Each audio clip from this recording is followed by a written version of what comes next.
हमले की जिम्मेदारी स्वीकार करते हुए कहा है कि उन्होंने पिछले कुछ महीनों में ईरान के लगातार हमलों का जवाब देना शुरू कर दिया है। उनका प्राथमिक लक्ष्य ईरान का सैन्य अड्डा है।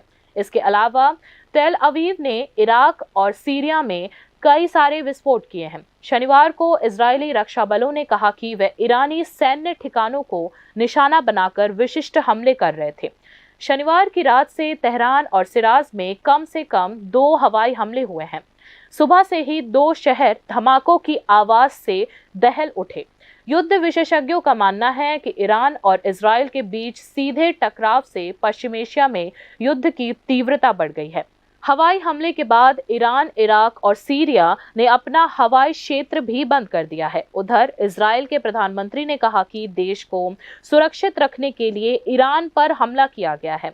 प्रधानमंत्री बेंजामिन नेतन्याहू ने रक्षा मंत्री के साथ बंकर में बैठकर हवाई हमले का सीधा प्रसारण देखा। हालांकि ईरान ने दावा किया है कि हमले में उसकी सेना को कोई नुकसान नहीं पहुंचा है। तेहरान ने भी चेतावनी दी है कि वह जवाबी हमला जरूर करेगा। पश्चिम एशिया 2 शक्तिशाली देशों के बीच संघर्ष से अभी उबल रहा है। Bureau report, news now. केंद्र सरकार 80 वर्ष और उससे अधिक आयु के पेंशन भोगियों को अतिरिक्त पेंशन के रूप में भत्ता प्रदान करेगी। ऐसे में वरिष्ठ नागरिकों को मूल पेंशन का 20 से 100% तक अतिरिक्त मुआवजा भत्ता मिलेगा। क्या डबल इंजन वाली त्रिपुरा सरकार भी ऐसा निर्णय ले पाएगी? संबंधित वरिष्ठ पेंशन भोगियों का यही सवाल है। केंद्र सरकार ने वरिष्ठ पेंशन भोगियों के लिए बड़ी घोषणा की है कि अब से अतिरिक्त पेंशन मिलेगी। जो लोग केंद्र सरकार के कर्मचारी थे, उन्हें यह लाभ मिलेगा। 80 वर्ष और उससे अधिक आयु के केंद्र सरकार के पेंशन भोगियों को अतिरिक्त पेंशन राशि मिलेगी, ऐसा केंद्र सरकार ने सूचित किया है। इसे कृपा भत्ता या अनुकंपा भत्ता नाम दिया गया है। केंद्र के दिशा निर्देश के अनुसार 80 से 85 वर्ष की आयु के केंद्र सरकार के पेंशन भोगियों को मूल पेंशन का 20% अतिरिक्त भत्ते के रूप में मिलेगा। 85 से 90 वर्ष की आयु वर्ग के पेंशन भोगियों को मूल पेंशन का 30% अतिरिक्त भत्ता मिलेगा। 90 से 95 वर्ष के पेंशन भोगियों को मूल पेंशन का 40% अतिरिक्त भत्ता या पेंशन के रूप में मिलेगा। 95 से 100 वर्ष की आयु के पेंशन भोगियों को मूल पेंशन का 50% अतिरिक्त भत्ते के रूप में मिलेगा। यदि कोई पेंशन भोगी 100 वर्ष या उससे अधिक का है तो उसे मूल पेंशन का 100% भत्ते के रूप में मिलेगा, यानी उन्हें दोगुनी पेंशन मिलेगी। एक बार जब रिटायर्ड केंद्र सरकार के कर्मचारी निर्दिष्ट आयु यानी 80 वर्ष तक पहुंच जाएंगे तो यह अतिरिक्त भत्ता उस महीने की पहली तारीख से शुरू हो जाएगा। केंद्र सरकार पहले ही संबंधित विभागों और बैंकों को यह सुनिश्चित करने का निर्देश दे चुकी है कि रिटायर्ड कर्मचारियों को पेंशन पाने में कोई कठिनाई ना हो। राज्य के वरिष्ठ पेंशन भोगी सवाल कर रहे हैं कि क्या केंद्र सरकार वरिष्ठ पेंशन भोगियों के लिए ऐसा निर्णय ले पाएगी? क्या डबल इंजन वाली त्रिपुरा सरकार वरिष्ठ पेंशन भोगियों के लिए ऐसा निर्णय ले सकेगी? Bureau report, news now. ग्रामीण अर्थव्यवस्था में असंगठित श्रमिकों की विशेष भूमिका होती है। मुख्यमंत्री डॉक्टर मानिक शाह ने शनिवार को कुम्हारपाड़ा में कार्य का निरीक्षण करने के बाद यह बात कही। मुख्यमंत्री डॉक्टर मानिक शाह ने दीप उत्सव के मद्देनजर कुम्हारों से मिट्टी के दिए भी खरीदे। मुख्यमंत्री डॉक्टर मानिक शाह ने महोत्सव के इन दिनों में स्थानीय कलाकारों द्वारा बनाए गए उत्पादों को खरीदने का भी आह्वान किया है। मंत्री जी बार-बार বলছেন যে আত্মনির্ভর কর, সবসময় বলছেন ত্রিপুরাও আমরা আত্মনির্ভর করার লক্ষ্যে বিভিন্ন প্রকল্প আমরা নিয়েছি এবং গত বছরও এসেছি, গত বছর আগের বছরও এখানে এসেছি। তো এখানে যে কুমোরপাড়া সেখানে সমস্ত 2-3টা বাড়িতে আমি গেছি। কিভাবে ওরা এই দীপাবলিকে সামনে রেখে ওনারা যে প্রদীপ বানায় মাটির এবং সেটাকে কিভাবে আবার মানে ফার্নেসে দিয়ে এখন আধুনিক ফার্নেস ওরা আগের যে আছে তার থেকে অনেক সুন্দরভাবে মেশিনের মাধ্যমে সেগুলো করছে ওরা এবং আমি অত্যন্ত খুশি এখানে এসে এবং আমি অনেকগুলো প্রদীপ এবং মাটির যে অন্যান্য দীপাবলির জন্য যা যা ব্যবহৃত জিনিসপত্র আমি নিলাম এখানে। তো অত্যন্ত ভালো লাগলো এবং মাননীয় প্রধানমন্ত্রীজির যে চিন্তা ভাবনা যে त्रिपुरा भाजपा ने पार्टी के आंतरिक संगठनात्मक चुनावों से पहले एक महत्वपूर्ण बैठक की है। ये बैठक मुख्यमंत्री और पार्टी के केंद्रीय नेतृत्व की मौजूदगी में हुई। पार्टी के आंतरिक संगठनात्मक चुनाव सामने है, यानी बीजेपी त्रिपुरा में संगठन का पुनर्गठन करना चाहती है। इसके लिए मंथन शुरू हो गया है। शनिवार को भगत सिंह युवा आवास में मुख्यमंत्री और भाजपा के केंद्रीय नेतृत्व की मौजूदगी में पार्टी के संगठन के विस्तार को लेकर एक अहम बैठक हुई। मुख्यमंत्री डॉक्टर मानिक शाह के अलावा बीजेपी के उत्तर पूर्व संयोजक सांबित पात्रा, त्रिपुरा प्रदेश बीजेपी के चुनाव के लिए बीजेपी केंद्रीय नेतृत्व डॉक्टर राजदीप रॉय, केंद्रीय मंत्री रविंद्र राजू, प्रदेश अध्यक्ष और सांसद राजीव भट्टाचार्य और रिटर्निंग ऑफिसर समरेंद्र चंद्रदेव को नामित किया गया है। मुख्यमंत्री डॉक्टर मानिक शाह ने बताया कि बैठक में विभिन्न संगठनात्मक मुद्दों, सक्रिय सदस्यता अभियान और आगामी संगठनात्मक चुनावों पर विस्तार से चर्चा की गई। বিষয়ে অনেক কথাবার্তা হবে এখানে আমাদের কিভাবে আমাদের জানেন আপনি সবসময় আমাদের অত্যন্ত গণতান্ত্রিক আমাদের সংগঠন, এই বিষয়ে বিভিন্ন আমাদের বিশেষ করে যারা সদস্য অভিযান নিয়ে যে কি হচ্ছে বর্তমান স্ট্যাটাস সেই বিষয়ে আলোচনা হবে। এই বিষয়গুলো নিয়ে আজকে বিশেষ করে त्रिपुरा प्रदेश भाजपा 31 अक्टूबर को पार्टी के सक्रिय नागरिक समाज अभियान के तुरंत बाद चरणबद्ध तरीके से बूथ, मंडल, जिला और राज्य अध्यक्ष का चुनाव पूरा करेगी। इस संबंध में भाजपा केंद्रीय नेतृत्व ने राज्य स्तरीय चुनाव दिसंबर के पहले सप्ताह में संपन्न कराने का निर्देश दिया है। मुख्यमंत्री डॉक्टर मानिक शाह ने पार्टी के आंतरिक सांगठनिक चुनाव में जमीनी स्तर पर स्वीकार्यता रखने वाली कार्यकारिणी और नेतृत्व को लाने की वकालत की है। संगठन को मजबूत करने के लिए मुख्यमंत्री डॉक्टर मानिक शाह ने बूथ स्तर पर आम लोगों से नजदीकी संपर्क रखने वाले लोगों को ही चुनाव टिकट देने पर जोर दिया। वहीं मुख्यमंत्री डॉक्टर मानिक शाह ने पार्टी पद अधिकारियों और नेताओं को केंद्र और राज्य स्तर की विभिन्न योजनाओं को समाज के अंतिम व्यक्ति तक पहुंचाने का निर्देश दिया।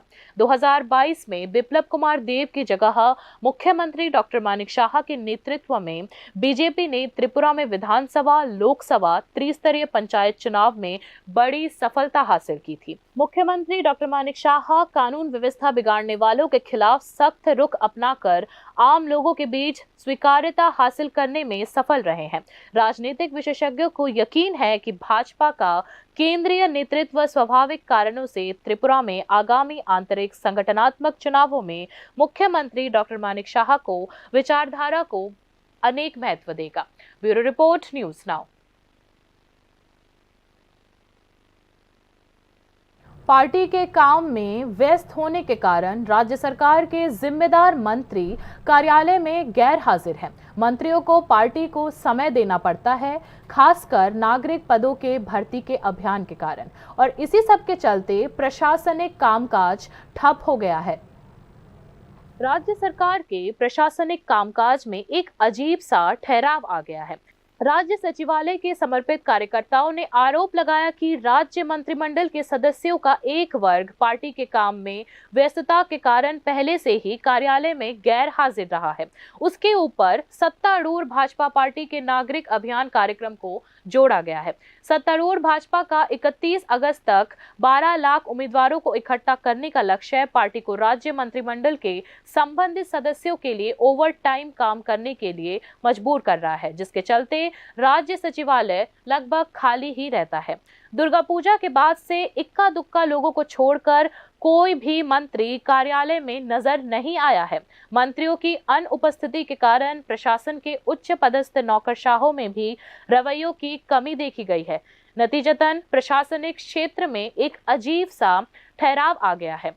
कार्य संस्कृति निचले पायदान पर आ गई है। प्रत्यक्ष या अप्रत्यक्ष रूप से मंत्रियों की अनुपस्थिति में संबंधित विभागों के कई महत्वपूर्ण निर्णय रुक से गए हैं, जिससे आम लोग प्रभावित हो गए हैं। इस मामले में पूरा प्रशासन प्रचार के अलावा कुछ नहीं रह गया है। राज्य के विपक्षी राजनीतिक दलों ने यही आरोप लगाया। सूत्रों के मुताबिक ऐसे कई मंत्री हैं जो अगरतला के होकर भी अपने कार्यालय में नहीं जाते हैं। महत्वपूर्ण फाइलों पर हस्ताक्षर करने के लिए नौकरशाहों को अक्सर अपने आधिकारिक आवासों की ओर भागना पड़ता है।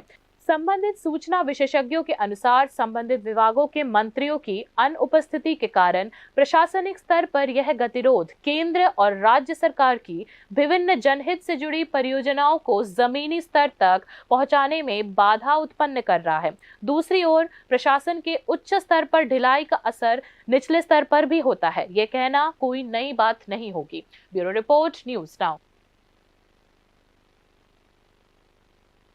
बाकी की खबरें ब्रेक के बाद। আপনি দেখছেন নিউজ নাও, আমরা জানি কোনটা খবর।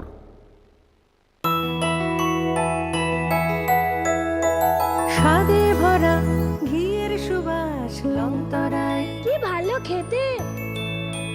শুদ্ধ ঘিয়ের আবেশ ভরা লংতরায়, অপূর্ব সুগন্ধ, পুষ্টি ভরা ঘিয়ের খাবার, গাওয়া ঘি প্রিয় সবার লংতরা। একেই বলে বিশুদ্ধ ঘি। বিশুদ্ধ ঘি নাম মনে রেখো লংতরায়। লংতরাই ঘি রোজ খাবারে তোমাকে চাই। লংতরায়, লংতরায়, লংতরায়। শ্যাম সুন্দর কোম্পানি জুয়েলার্স শুভ অক্ষয় তৃতীয়া 30 এপ্রিল থেকে 11 মে 2024। আসুন বেছে নিন আপনার মনের মতন অক্ষয় জৌলুসের প্রতীক। 100% এক্সচেঞ্জ মূল্য যে কোনো জুয়েলার্সের হলমার্ক যুক্ত পুরনো সোনার গয়নায়। 275 টাকা ছাড় প্রতি গ্রাম সোনার গয়না কেনাকাটায়। 100% ছাড় হীরের গয়নার মজুরিতে। প্রতিটি কেনাকাটায় নিশ্চিত উপহার। ডেইলি লাকি ড্র স্বর্ণ মুদ্রা, মেগা ড্র 3টি স্কুটি। পাশাপাশি আছে সোনায় সোহাগা গয়না কেনার বিশেষ ডিসকাউন্ট স্কিম। জিএসআই আইজিআই পরীক্ষিত গ্রহরত্ন, রূপোর মুদ্রা ও রূপোর সামগ্রী। একেবারে সহজ সাধ্য দামে চোখ ধাঁধানো হীরের গয়নার সম্ভার। শ্যাম সুন্দর কোম্পানি জুয়েলার্স শুভ অক্ষয় তৃতীয়া 30 এপ্রিল থেকে 11 মে 2024। সবার সাদর আমন্ত্রণ। শ্যাম সুন্দর কোম্পানি জুয়েলার্স, কামান চৌমুহনী, ইউকো ব্যাংকের বিপরীতে, আগরতলা। আমরা প্রতিদিনই খোলা আছি। Step into the realm of Assam Downtown University, where we encourage success, experience the pinnacle of academic excellence, and live your best days. আপনি দেখছেন নিউজ নাও, আমরা জানি কোনটা খবর। आगे की खबरें कुछ इस प्रकार हैं। गुप्त सूचना के आधार पर की गई छापेमारी में जुआ अड्डे से जुआ सामग्री, मोबाइल और नकदी के साथ 2 लोगों को गिरफ्तार किया गया है। ऑपरेशन का नेतृत्व एनसीसी थाने के ओसी सुशांत देव जी ने किया। मालूम होता है कि गुप्त सूचना के आधार पर एनसीसी थाने की पुलिस ने अगरतला के गुरखा बस्ती इलाके में छापेमारी कर 2 लोगों को जुआ खेलते हुए गिरफ्तार किया था। इसके अलावा उनके पास से जुआ सामग्री, 2 मोबाइल फोन और 12,945 रुपये की नकदी बरामद की गई। पुलिस ने बताया कि गिरफ्तार किए गए दोनों लोग मीर बहादुर शास्त्री और सुमन शाह गुरखाबस्ती इलाके के रहने वाले हैं। एनसीसी पुलिस ओसी सुशांत देव ने बताया कि जुए के खिलाफ अभियान आने वाले दिनों में भी ऐसे ही जारी रहेगा। খবর ছিল যে গুরকাবস্তি ভোলানন্দপুলি এলাকাতে একটা জুয়ার আসর করেছে। সেই অনুযায়ী আমরা এখানে রেড করি। রেড করার পরে ওইখান থেকে আমরা 2 জনকে আমরা গ্রেপ্তার করি। ওরা জুয়া খেলছিল এবং ওইখান থেকে বিভিন্ন জুয়ার সামগ্রী আমরা উদ্ধার করি। पश्चिम जिला पुलिस ने शनिवार को एकता दौड़ का आयोजन किया। पश्चिम जिला पुलिस अधीक्षक और अन्य पुलिस अधिकारियों और पुलिस कर्मियों ने एकता दौड़ में बढ़ चढ़कर हिस्सा लिया। देश के निर्माण में सरदार वल्लभ भाई पटेल के योगदान और उनकी जयंती के उपलक्ष्य में राष्ट्रीय एकता दिवस मनाया जा रहा है। राज्य पुलिस ने इस दिन को मनाने के लिए विभिन्न कार्यक्रम आयोजित किए हैं। इस दिन पश्चिम जिला पुलिस की पहल पर अरुंधति नगर पुलिस लाइन से 5 किलोमीटर की एकता दौड़ का आयोजन किया गया। एकता दौड़ में मौजूद पश्चिम जिले के पुलिस अधीक्षक किरण कुमार ने कहा कि राष्ट्रीय एकता दिवस के अवसर पर साइकिल रैली और बाइक रैली सहित विभिन्न कार्यक्रम आयोजित किए गए हैं। उन्होंने राष्ट्रीय एकता दिवस की शुभकामनाएं सभी को दी। पीएचक्यू जो पुलिस हेडक्वार्टर है, इन्होंने साइकिल रैली ऑर्गेनाइज किया था। परसों बाइक रैली ऑर्गेनाइज किया था। आज रन फॉर यूनिटी है, तो सरदार वल्लभ भाई पटेल की याद में 2014 से पूरे देश में राष्ट्रीय एकता दिवस मनाया जा रहा है। लौह पुरुष के नाम से मशहूर सरदार वल्लभ भाई पटेल ने आजादी के बाद देश के निर्माण में अतुलनीय भूमिका निभाई है। इस दिन इस महान देशभक्त की स्मृति में आयोजित एकता दौड़ कार्यक्रम में पुलिस अधिकारियों एवं पुलिस कर्मियों ने उत्साहपूर्वक हिस्सा लिया। Bureau report, news now. एक बार फिर सुर्खियों में आया त्रिपुरा का नाम। त्रिपुरा के देवांशु रॉय ने दुनिया की सबसे बड़ी ऑयल रिफाइनरी गुजरात के जामनगर रिफाइनरी और पेट्रोकेमिकल कॉम्प्लेक्स का प्रमुख नियुक्त किया गया है। राज्य के देवांशु राय ने एक बार फिर साबित कर दिया कि राष्ट्रीय और अंतर्राष्ट्रीय स्तर पर प्रतिभा के मामले में त्रिपुरा किसी से कम नहीं है। राज्य के देवांशु राय को गुजरात के जामनगर रिफाइनरी और पेट्रोकेमिकल कॉम्प्लेक्स के प्रमुख के रूप में नियुक्त किया गया है, जो वर्तमान में दुनिया की सबसे बड़ी oil refinery company Reliance industries के स्वामित्व में है, जो निसंदेह त्रिपुरा के लिए गर्व की बात है। अगरतला के नेताजी सुभाष विद्यानिकेतन स्कूल के पूर्व छात्रा देवांशु राय ने NIT वारलंग आंध्र प्रदेश से केमिकल इंजीनियरिंग में डिग्री हासिल की थी। देवांशु राय शुरुआत में काम के लिए नवरत्न दिग्गज इंडियन ऑयल से जुड़े। देवांशु राय ने अपने बहुमुखी कौशल और व्यवहारिक व्यक्तित्व के कारण भारत में तेल और गैस क्षेत्र में एक सम्मानित व्यक्ति के रूप में खुद को स्थापित किया है। जामनगर रिफाइनरी और पेट्रोकेमिकल कॉम्प्लेक्स में शामिल होने से पहले देवांशु राय ने इंडियन ऑयल कॉरपोरेशन के अंतर्राष्ट्रीय व्यापार प्रभाव का नेतृत्व किया, जहां उन्होंने कच्चे तेल की सोर्सिंग में एक महत्वपूर्ण संरचनात्मक परिवर्तन में महत्वपूर्ण भूमिका निभाई, जिसके बाद से पेट्रोकेमिकल उद्योग में एक सफलता के रूप में उन्हें पहचाना गया। इंडियन ऑयल में 3 दशक से अधिक समय बिताने के बाद देवांशु राय 2015 में जामनगर कॉम्प्लेक्स में यूनिट हेड के रूप में रिलायंस इंडस्ट्रीज में शामिल हुए। कुछ ही समय में उन्हें जामनगर सुपरसाइट में प्रौद्योगिकी प्रमुख के रूप में पदोन्नत किया गया। इसके बाद देवांशु राय को पूरे सुपरसाइट के प्रमुख के रूप में पदोन्नत किया गया। त्रिपुरा जैसे हाशिए पर पड़े राज्य से राष्ट्रीय या अंतर्राष्ट्रीय स्तर पर प्रतिभा की पहचान त्रिपुरा के छात्रों और पेशेवरों के भविष्य में अपने संबंधित करियर में व्यक्तिगत रूप से देवांशु राय ने उत्कृष्टता प्राप्त करने के लिए सबको प्रेरित किया है। Bureau report, news now. जब मुंबई की टीम खराब शॉट चयन और खराब रवैये के कारण त्रिपुरा के गेंदबाजों के सामने पिछड़ती जा रही थी, तब सूर्यांश सेज ने संकट मोचक की भूमिका निभाई है। नतीजा ये हुआ कि रणजी ट्रॉफी के पहले दिन का खेल खत्म होने पर मजबूत मुंबई टीम का स्कोर 6 विकेट पर 248 रन रहा। हालांकि यहां गेंदबाज फिर भी सफल रहे, लेकिन घरेलू मैदान पर दिन के अंत में त्रिपुरा को खास राहत नहीं मिली है। इस बीच मुख्यमंत्री डॉक्टर मानिक शाह अपने व्यस्त कार्यक्रम के बावजूद शनिवार को त्रिपुरा मुंबई मैच देखने के लिए MBB स्टेडियम में मौजूद रहे। त्रिपुरा बनाम मुंबई के बीच रणजी ट्रॉफी का तीसरा मैच शनिवार से अगरतला MBB स्टेडियम में शुरू हुआ। सुबह मुंबई की टीम ने टॉस जीतकर बल्लेबाजी का फैसला किया। मैदान गीला होने के कारण मैच निर्धारित समय से 1 घंटे देर से शुरू हुआ। सूर्यांश सेज ने टीम को एक उस समय पटरी पर लाया जब मुंबई खराब शॉट चयन और ढीले रवैये के कारण लड़खड़ा रही थी। हालांकि सूर्यांश सेज ने 99 रन्स की दयनीय पारी खेलने के बाद दुर्भाग्यवश मणिशंकर मुरासिंह की गेंद पर अपना विकेट खो दिया।